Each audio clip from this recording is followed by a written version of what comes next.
간또 대진제가 올해가 100주년이거든요. 100년이 됐는데 그거와 관련되어져서 뭐 우리나라뿐만 아니라 일본에서도 올해 9월 1일 날 행사들이 많이 있습니다. 행사들이 있는데 저도 거기 행사 참여를 하고 있는데요. 그거와 관련되어져서 선생님께서 또 새로운 시각으로 여러분들에게 간또 조선인 대학살과 대학사건 100년에 대한 발표를 하시는 걸로 하겠습니다. 자, 우리 김명섭 선생님을 다시 한번 심찬 박수로 모시겠습니다. 예, 소개받은 단국대학의 김병섭입니다. 예, 오늘 주제가 조성환 선생님의 혁명 정신이고 앞에서 또 자세하게 아주 여러 차분한 정치 사상으로서 혁명 정신을 말씀하셨는데요. 저는 좀 더 그 이전에 어떤 저는 역사적 분노라고 하는 측면을 좀 더 강조를 해야 될 것 같습니다. 혁명 사상이라고 하는 아주 숭고하면서도 이데올로기적인 그런 사상이 나오기까지는 모든 혁명가들에게는 또 모든 사람들은 분노가 사실은 굉장히 밑바탕에 있고 그 분노를 이해를 해야지만이 그분의 혁명 사상을 이해할 수 있다라고 생각됩니다. 예, 그래서 특히 우리 같은 일제의 그 침략을 제가 50년 이상 받은 그런 민족에게 이 숱한 학살과 침략이 있었는데 이것을 제대로 이해하지 않고 단순한 금과 옥조 같은 좋은 말로만 된 혁명으로만 얘기를 해서는 그분들의 심경을 절대 이해할 수가 없고 겉핥기식의 아주 그 머리로서만 입으로서 이해를 하는 그런 경향이 볼 수 있다고 보여지거든요. 그런 면에서 우리가 겪었던 우리 선조들에 대한 아픔과 슬픔과 분노 이런 것을 제대로 이해해야지만이 그분들의 심경과 이것을 어떻게 극복할 것인가, 어떻게 대처할 것인가, 어떻게 이겨낼 것인가 이런 것을 만들 수 있다고 생각합니다. 이제 어제가 바로 조선혁명 선언 100주년 행사를 바로 국회에서도 했는데요. 신채호 선생의 조선혁명 선언의 핵심도 그것입니다. 파괴를 해야지만이 건설할 수 있다. 좀 아까 발표하신 것처럼 이 구체제를 철저하게 파괴하지 않고서는 새로운 나라, 새로운 사회를 건설할 수 없다라고 하는 측면이고 그 파괴는 바로 구체제에 대한 또는 이 압제에 대한 철저한 분노를 바탕하지 않고서는 제대로 된 건설할 수가 없다는 그런 면입니다. 그러면서 우리가 100년 전에 있었던 이 간토 조선인 대학살을 이해를 제대로 해야 될 건데요. 그 직전에 사실은 우리에게도 의병들을 잔인하게 학살했던 그런 기억들이 있습니다. 이거 일본에서 지금도 아무런 조사도 없고 해명도 없고 반성도 없습니다. 1894년도 경복궁을 침략한 이후부터 동학군들을 그 황토현뿐만 아니라 전국 각지에서 동학군들을 잔인하게 진압을 했고 의병들을 또 잔인하게 진압을 했고요. 호남 대토벌 이런 것으로 인해서 호남의 청년들 이후부터는 싹을 다 잘 없앴던 그래서 20년대 후반까지 호남에서는 민족 지도자들이 운동가들이 나오지 못했습니다. 그런 우리가 잔인한 경험들을 당했는데 이것을 기억해야 되고요. 그리고 3.1운동 때 얼마나 많은 학살들이 있었습니까? 그런데도 아무런 거기에 대한 조사나 반성도 없는 실정이죠. 또 게다가 우리가 그 청산리 봉오동 전투만 기억을 하는데 승전은 잠시 그 기억을 많이 하는 편이지만은 그 이후에 간도 참변이라고 하는 사건이 일어납니다. 힘없고 그 당시 노약자들을 이 민간인들을 도와줬다는 이유만으로 다 간도에 있는 한인들을 학살을 했습니다. 게다가 저 이후에 발표하시겠지만 러시아 연해주 쪽에서도 4월 참변이라고 하는 러시아의 이때 한인들을 잔인하게 죽인 사건들이 있습니다. 바로 최재형 선생도 그 사이에서 희생당하신 거죠. 그리고 또 한 번 이 1923년도 간도 대학살, 관동 대지진 때 단순히 조선인이라고 한 이유만으로 학살당했던 이 사건들이 있습니다. 이 의병 탄압에서부터 이 간도 대학살까지 불과 25년 정도밖에 안 되는 그 사이에 우리 민족들이 얼마나 잔인하게 학살당하고 희생당했는지를 우리가 기억을 해야 될 것이라고 보고요. 그 속에서 우리가 분노의 그런 역사적 분노를 이해를 해야지 우리 조수왕 선생님의 그런 혁명 사상도 이해할 수 있다. 그런 밑바탕을 이해해야 된다는 생각이 들고요. 예, 저도 잠깐 넘기겠습니다.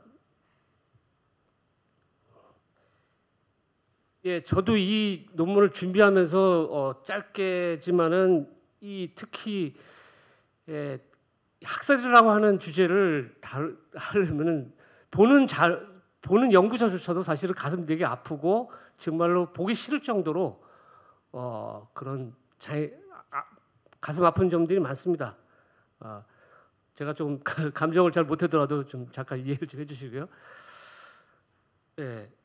그런데 이 연구를 이미 90년대, 80년대부터 제일 조선의 학자인 강덕상 교수께서 30년 동안 이 연구를만 하셨어요. 관동 학살에 대한 자료들을 모으고 그 증언들을 모으고 이런 작업만 30년을 하셨는데 정말로 존경스러운 분이고 재작년에 돌아가셨지만은 그 덕분에 저희는 한두 달 보는 것도 굉장히 가슴 아프고 어려운데 이분은 30년 동안 이 자료들을 모으고 그 현장들을 찾아가고 희생자들을 했다는 것은 정말로 존경받아야 마땅하다고 생각되고요. 예, 그분이 남긴 그 조사한 기록들을 잠시 보겠습니다. 1923년 9월 1일 12시경에 일본 도쿄에서 대지진이 일어났죠.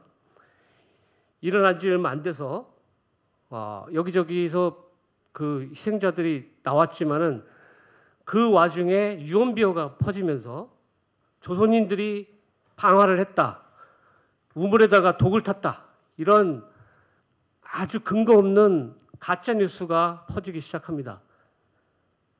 그러면서 이것을 빌미로 원래는 지금 같은 경우도 재난이 있을 때는 119라든가 재난본부에서 나와야 되는데 군부가 출동을 합니다. 군부가 중무장을 하면서 기관총과 각종 무기들을 동원해서 출동을 합니다.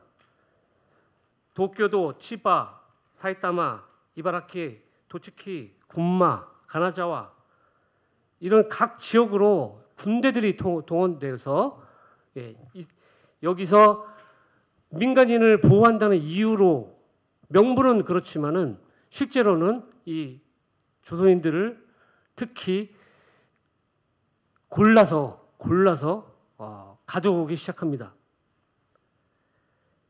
이때 정확히 지금 몇 명인지도 지금도 100년이 지났음에도 지금도 파악되지 않는 그런 인원인데요.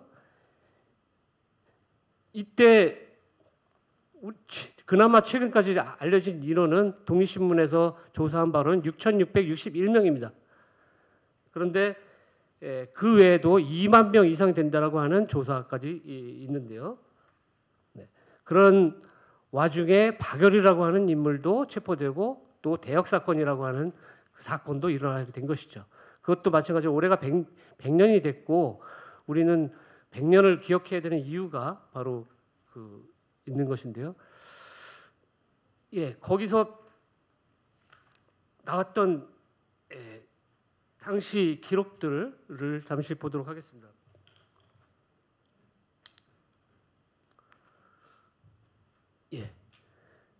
조인승이라고 하는 분이 증언했던 내용이죠. 우리는 이곳에서 처음으로 조선인 학살 사실을 알았다. 자경단은 날이 밝자 조선인으로 판단되면 닥치는 대로 갈고리와 일본도로 학살하기 시작했다. 다리 근처에 이르자 그곳에서 사체가 발 디딜 틈 없이 가득 차 있었고 다리 양쪽도 사체가 뒤집어 있었다. 모두 조선인들이 학살된 상태였다. 조선인 오로세, 조선인 내리라고 하는 거죠. 빨리 내려라. 차로 이동을 할 때 조선인들을 내려서 우리한테 인도하라라고 요구하는 것입니다. 그런데 겨우 경관들이 막아서 자신들은 그나마 살아남았다. 강제로 내려진 사람들은 다 학살당했습니다. 자, 다음 페이지 보겠습니다. 최승만이라고 하는 분은 나중에 그 유학생 출신이면서 많은 저 사실을 증언했던 그런 분입니다. 예, 독립신문 우리 오늘 이 자리에 와 계신 그 김승학 그 독립신문 사장님이 그때 저 독립신문을 발간하면서 저 사실을 했는데요. 예, 그때 봤던 사실들을 그대로 적어놓은 것입니다. 호련이 문 밖에서 살인하고 소리가 들리서 가보니까 한인 6명이 수족이 잘리고 슬픈 소리로 살려달라라고 하는지라 한인들은 어떤 과실도 없는데 일본 사람 한 명이 칼을 들고 한인의 목을 내밀라 강박하고 그리고 작살을 하였다. 작살난다 할 때 작살이죠. 다음 페이지.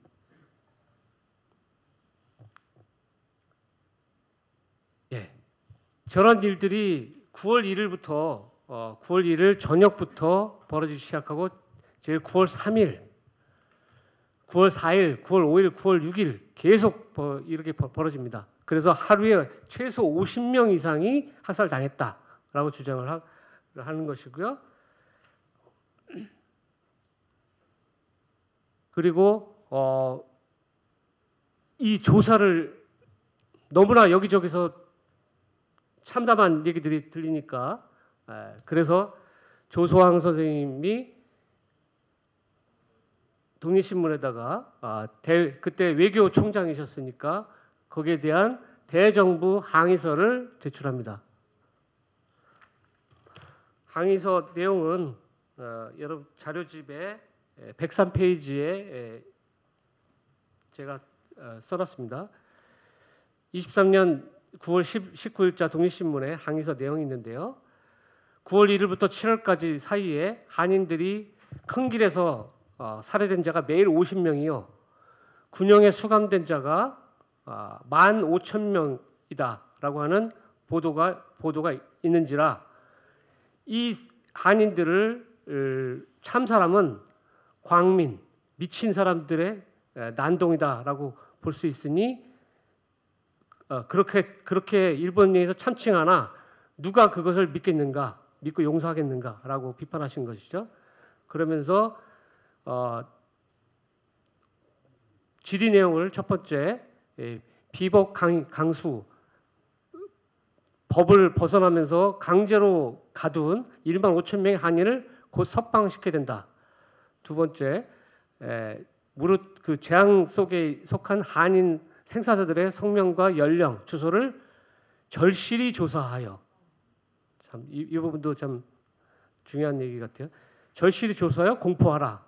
세 번째, 한인을 학살한 난도는 물론 이 관민하고 엄중히 징변할 걸, 그것을 요청합니다. 그런데 이때까지도 정확히 학살자의 숫자는 알려지지 않고 있습니다. 일본 사법성에서 조사한 숫자는 단순히 232명으로 되어 있고요. 내무성 경보국에서는 231명으로 조사되어 있습니다. 그런데 이 독립신문 사장님이 김승학 사장이 나고야에 있는 한세복에게 그 조사 10명을 유학생들을 10명을 같이 구성을 해서 현지를 파견시킵니다. 그래서 살아있는 동포들을 찾아가지고 시체들을 확인을 하고 그리고 증언을 체력해서 보고서를 쓰게끔 합니다. 그것이 다음 페이지에 나오는 1923년 12월 5일자 신문에 동일신문에 기재됩니다. 이때 각 지역별로 학살된 눈으로 확인된 한인들의 숫자를 보니까 각 지역별로 그걸 종합 모으니까 6,661명이나 되는 것입니다. 이게 눈으로 확인된 숫자인 것이고 그 외에 행방불명 확인되지 않은 인원들까지 합하면은 그 당시 도쿄로 살았던 한인 숫자와 비교를 해보니까 2만 명 이상이 행방불명됐다라는 것을 확인할 수 있었습니다. 이 단지 조선인이라는 이유만으로 이렇게 학살된 수가 이 정도 되는 것이죠. 여기 증언들도 있지만 그들은 전혀 무장을 하지 않은 상태고 어린애들이 많았고 노약자들이 많았다고 합니다. 이들에게 무슨 방화라든가 사회주의자들 연합해가지고 혁명을 일으켰다 이런 뉘명을 쓰면서 학살한 것이죠. 예, 다음 페이지.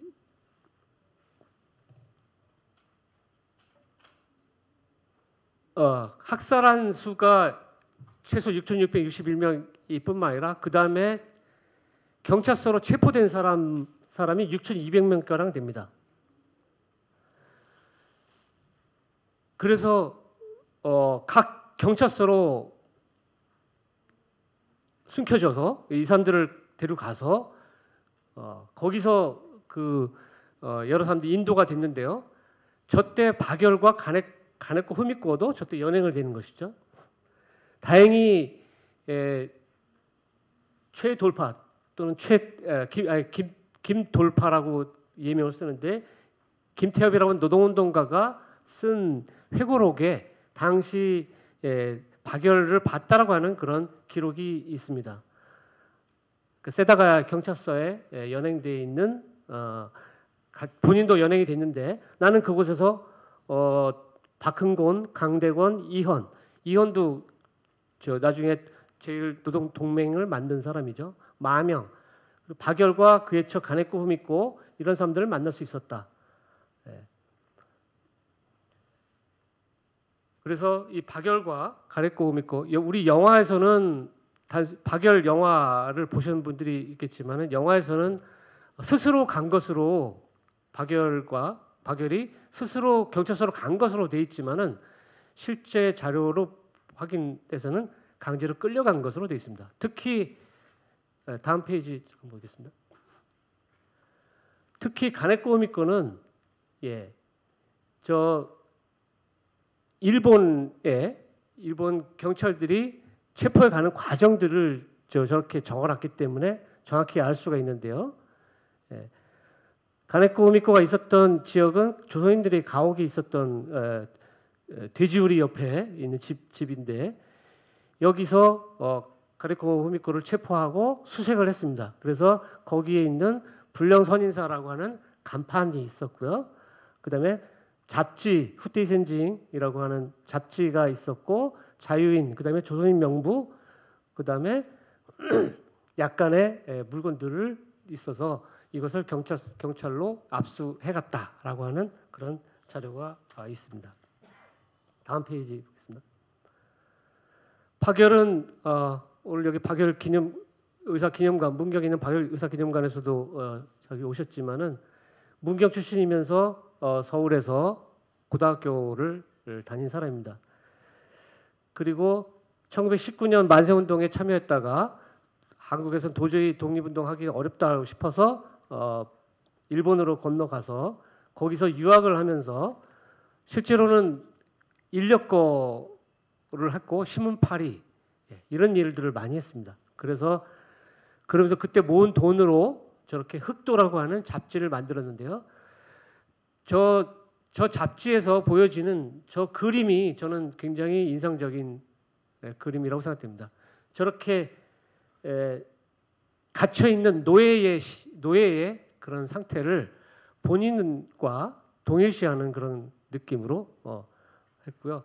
흑도라고 하는 제목도 그렇습니다. 검은 파도를 뜻합니다. 검은 파도. 즉 분노의 쌓임이 모여서 파도가 돼서 이 체제를 극복해야 된다. 분노의 파도가 모여져서 이 체제를 엎어버려야 된다라고 하는 그런 방향성이 있는 것이죠. 다음 페이지 보겠습니다. 박열은 우리 의열 단원인가라고 하는 그 논쟁도 있지만은 의열 단원인은 아니지만은 의열 단원과 여러 접촉을 한 바가 있습니다. 그리고 그 중간에 김한이라고 하는 그 지금 민주당 우원식 의원의 외조부가 되시는 분인데 김한과 만났고 거기서 폭탄을 요청을 했고요. 그 사이에 중요한 그 여성 기생들이 거기에 중간에 관계를 해서 연결을 해줍니다. 그래서 강양란이라고 하는 기생이 실제로 도쿄까지 와서 서로 전달해주는 그런 비밀스러운 활동도 합니다. 그러다가 실제로 최영환이라고 하는 이 나중에 그 도소람 또는 저 해인사 주지까지 하시는 분인데 그분에게 폭탄을 요청해서 영화상에서는 그냥 최영환이 잠시 언급하는 정도만 나오지만은 실제 최영환의 회고록에는 나는 1,000원을 갖고 상해를 가가지고 폭탄을 상자를 받았다. 그리고 도쿄에 다시 가져왔고 그것을 10월달 황태자 결혼식 때 폭탄을 던지려고 했다라는 실제 증언을 남기고 있습니다. 네, 다음 페이지.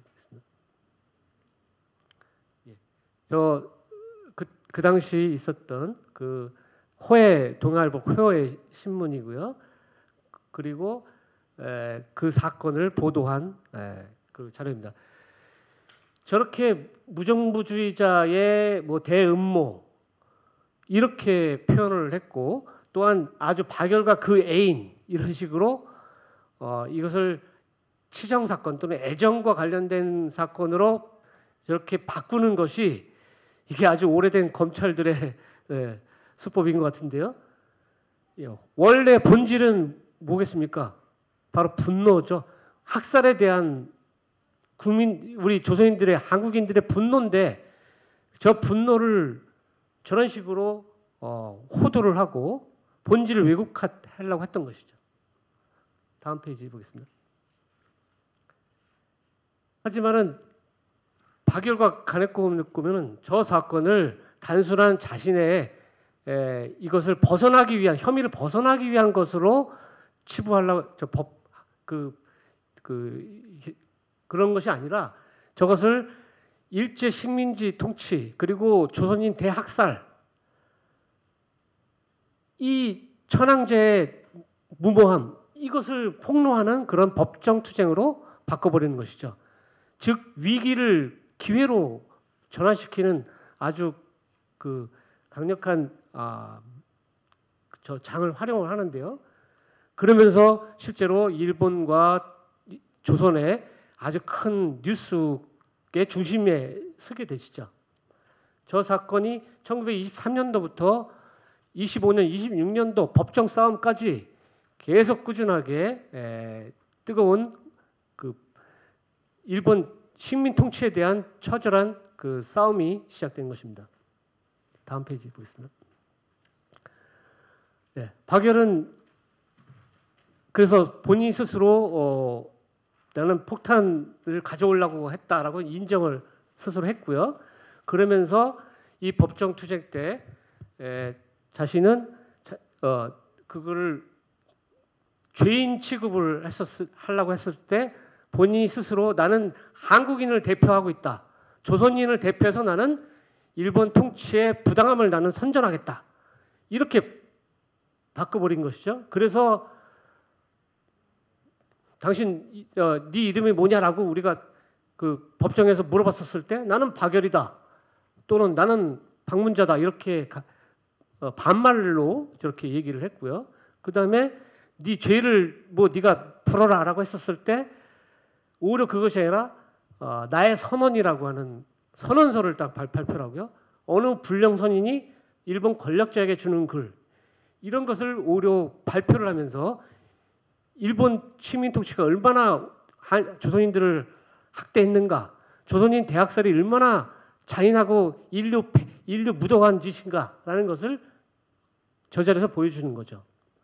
그리고 천황제가 아까 발표자께서 말씀하신 천황제가 일본 일억민들도 이것은 똑같이 밥 먹고 똥 싸는 인간을 신으로 만들어서 일본인조차도 압박하는 노예로 만드는 그런 잔인한 짓이고 이것이 허구유라는 것을 알려지게 되면 일본은 곧 무너질 것이다. 예, 실제로 일본 공산주의자들의 98%가 전향을 했는데요. 그 이유는 일본 천황을 인정하면서부터 자신의 투쟁의 권한을 스스로 포기한 것입니다. 하지만 한국인들은 그게 아니라 전향한 사람들은 10% 정도밖에 안 됩니다. 한국인들은 그것이 허구라는 것을 분명히 알고 있었고 이것이 조선인들을 학살하고 압박하는 가장 잘못된 제도라는 것을 알고 있기 때문에 그런 것이죠. 가네코 후미코 역시 그 학교도 제대로 안 나오고 무적자고 가녀린 21살짜리가 어떻게 저렇게 싸울 수 있는가? 바로 이성의 눈으로 보면은 천황이라고 하는 것은 헛껍데기에 불과하다. 이것은 일본인이 봤을 때 일본인의 최대 수치다. 이렇게 주장을 하고 권력은 바로 악마라고 하는 것이고 그 악마의 대표가 바로 천황이다. 지금도 일본에 가서 가네코 후미코 이름을 들먹이면은 저희가 학술 대회를 가려고 했었을 때 우익 쪽에서 가능 안 왔으면 좋겠다라고 얘기를 합니다. 하지만 실제 가서 보면은 그 지역에서도 가네코 후미코를 따뜻한 시인으로서 알고 있는 사람들도 있습니다. 예, 다음 페이지 보겠습니다. 바로 그 사진 속에 있는 동경 아사히 신문이죠. 신문에 실려 있는 저 사진이 바로 많은 걸 보여주는데 저 왼쪽에 있는 사진이 법정 때 한복을 입고 또한 가네코 후미코도 조선인 복을 입고 그렇게 출두를 한 것이죠. 그리고 둘이 그렇게 다정한 표정으로 한 사건을 저 괴사진이라고 일본에서는 그렇게 표현을 하는데 두 사람이 입 밖에 믿을 게 없었기 때문에 아무런 증거 없이 저렇게 저 사람 입에 매달려 있었으니까 저렇게 이른바 대역죄인임에도 저런 자리를 만들어 준 것이죠. 예, 다음 페이지 보겠습니다. 그래서 가네코 후미코와 박열의 사건은 일본과 조선인을 뒤흔드는 그런 사건이었고 저 괴사진이라는 것 때문에 일본의 여당이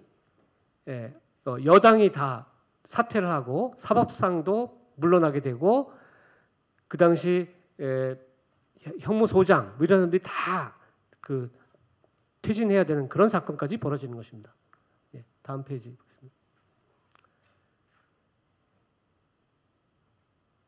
예, 실제로 가네코 후미코는 저렇게 법정에서 많은 시를 썼고 단가라고 하는 시를 썼고 저 맨 밑에 있는 사진이 바로 어머니를 그리면서 쓴 시가 고향에 저렇게 새겨져 있습니다. 예, 다음 페이지 보겠습니다.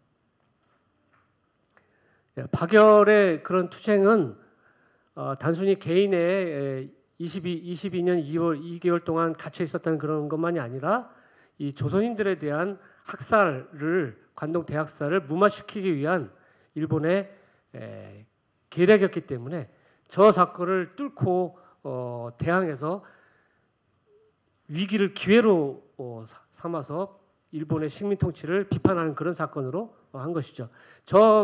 그런 투쟁을 통해서 많은 사람들이 한국에서는 진우연맹이라고 하는 사건, 또한 관서 흑우의 서울 흑우에 충주 흑우에 전국으로 저런 그 투쟁의 유지들이 퍼져 나갔고요. 일본에서도 꾸준하게 저렇게 이어져 나갔습니다. 다음 페이지 보겠습니다. 예.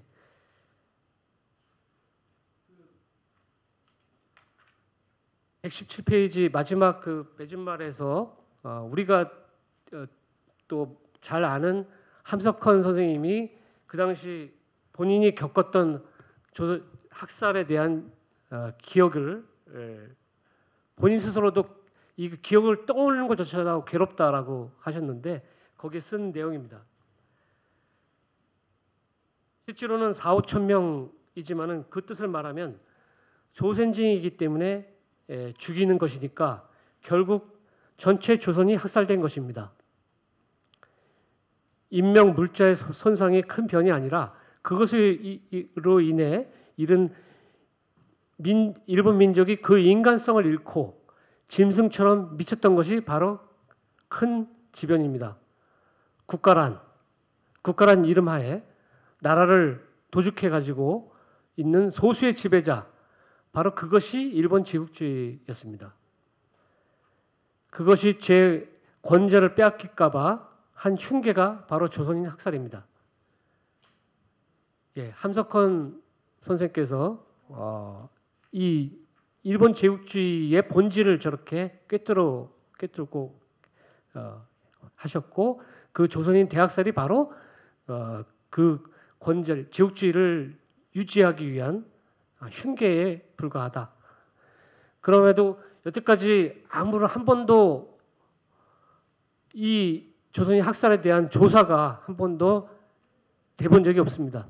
몇 명이 죽었는지, 어떻게 죽었는지 제대로 일본 정부는 한 번도 조사를 하고 있지 않습니다.